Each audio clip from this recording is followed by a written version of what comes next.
I wanted to start out today with a personal acknowledgement because I think addicts have really gotten a lot of stigma and judgment over the years that really wasn't deserved. The information I'm going to be presenting today, we're going to be talking about redefining addiction and addictive behaviors, and I feel all of us either know someone or have been personally impacted by some kind of addiction. And I just want to acknowledge that that's really hard, and that comes with a lot of pain and a lot of suffering. And I'm just really excited to present this information. So, hey, I'm Jessica Desvarieux. I'm licensed social worker and registered psychotherapist in the state of Colorado. I'm also the founder and primary therapist of Higher Consciousness Healing. We're a private practice which offers empowering and holistic psychotherapy services to youth and adults here in Lakewood, Colorado. Right now you're watching our live video blog where we talk about different mental health issues from a spiritual and scientific perspective. So thanks for watching and joining us today. Redefining addiction. Well, there's been a lot of confusion about it, and I want to go into a little bit of history about what's been going on. Why are we so confused about addiction in the first place? Well, there were some tests done with rats. I'm sure you've probably heard of this, where they put rats in a cage by the rat self with some water and then another canister that had water, but it was drug infused. And they said, okay, well, let's see what's going to happen to this rat.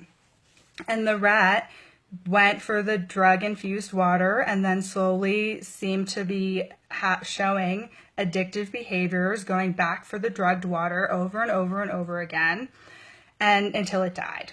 So that they're like, wow, drugs are bad. Drugs cause addictive behaviors. Drugs cause overdosing. This is not good. Well, however, there was also studies done in the similar time by Bruce Alexander in the 70s, and he saw that initial study and said, wait, let's look at it a little bit differently, because you're putting a rat in isolation, and rats are normally very social creatures. So let's put a rat in kind of a rat haven, where it has other rat friends, and it has rat food, and it has everything that a little rat could ever want, toys, the works. And so they set that up, and they put the drug-infused water in that rat haven, and also the regular water, and amazingly enough, the rats didn't go for the drugged water. It seemed that when you took out those factors of being isolated and being scared and not being out of your comfort zone and your normal environment, that's what drove the rat to do the drugs and OD. It makes a lot of sense. So what has been going on? Like, why have we not been hearing about this? And I think it's because we have different parties saying different things. You know, some people are saying it's a moral failing. These people need moral assistance. We have another party saying, no, it's the brain, and they've exposed themselves to this drug, and now they're addicted because, of course, it's an addictive drug. However, we have someone else coming out and speaking loudly about this issue.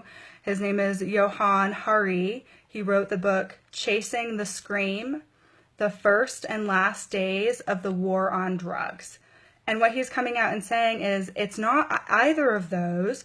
What it is someone's life situation and circumstances, usually trauma, combined with our just innate drive to connect.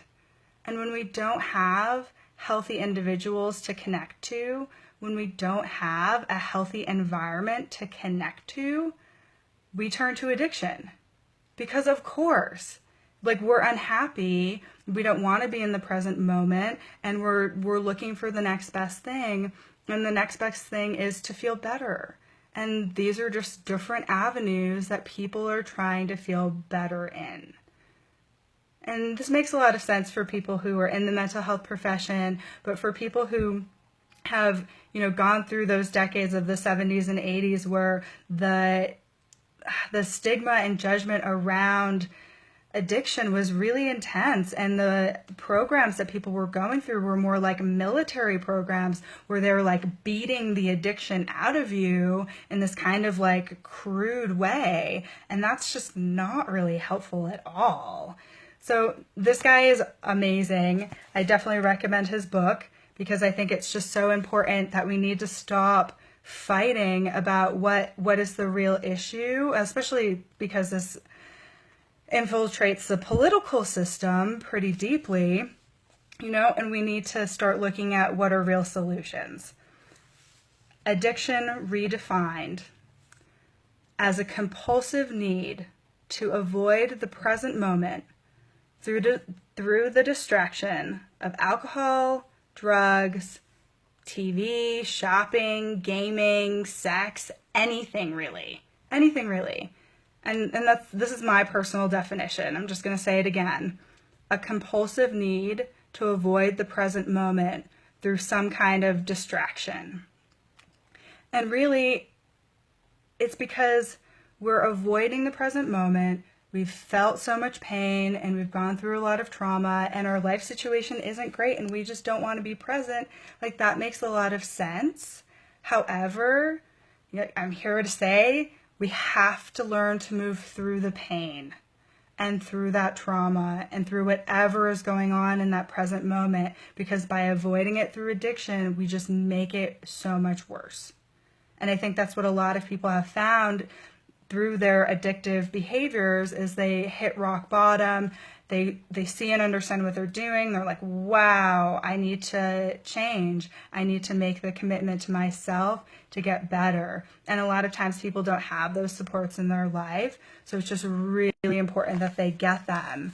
And that's really why programs like AA and NA have been so helpful for people, is that they're coming together in a collective community where they're all understanding the same kind of issue and accepting each other. And that in itself is just incredibly healing. Incredibly healing. Because when we're always trying to avoid the present moment, we don't really get to live, and we're just avoiding our life. So it's not a good place to be in. But what is the solution? Well, the solution is a little bit of understanding and awareness. And the caveat to that is no. If you are listening at home and you have been struggling with some kind of addiction, small or large, because really we can be addicted to pretty much anything. So keep that in mind. Is that when we have a pattern ingrained in us that we've been doing over and over again, especially when it involves a substance, it's going to feel so hard to go against that ingrainment, because it's ingrained in our brain and our body and our reactions. It's our go-to coping mechanism, and it's going to be hard. But once you start the work, it gets easier. Once you start asking for help and support, it gets easier. So the solution, be as present as possible, be as accepting of yourself and whatever the situation you're going through is. See it for what it is and accept it, no matter how bad. And then make steps, necessary changes to your life and yourself.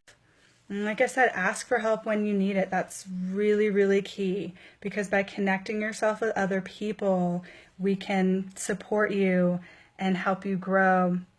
And that's really what it's about. That's really the things that are missing in people's lives is that connection to each other. All right. So there's no need for stigma. There's no need for stigma or judgment around any of this. We're just a bunch of hurt people, and we're trying to cope the best way we can. So thank you so much for joining me for today's show. Next week, I'm going to cover a pretty tricky topic. It's called You're Already Perfect. And I'm going to prove it to you. Now, I don't like proving things. We're all entitled to our own opinions. But I really do believe that we all are perfect. And I have a pretty convincing argument that I want to share next week. I think it will help you to find some peace and understanding and non-judgment for yourself, because we could all use a little bit of that. Lastly, unfortunately, I'm not going to be here for next week's show either. I thought it was going to be possible to kind of do a show from the road, but I'm thinking it's not realistic or reliable, and I want to make sure that these shows are posted consistently. So next week's show will also be pre-recorded. I will be back though in September, and I'm really excited to share this experience with you. And even though you're watching a pre-recorded show, please feel free to comment, like, share with your friends and family on Facebook and social media, and help spread the word, because I think this is just so important. Lastly, I don't want to forget, I do have that spiritual support group for millennials coming up. Our first event is September 21st, and you can look us up on meetup.com. The web address, hopefully I'll remember it off the top of my head, is www.meetup.com/spiritual_support_group_ now I can't even remember the title of my own show. Spiritual support group for millennials. It's just all spelled out in the box up there. So hopefully we'll be able to find it. Also, it's available on my website, so you can find the link there at www.higherconsciousnesshealing.org. All right, thanks for joining us. Everybody take care.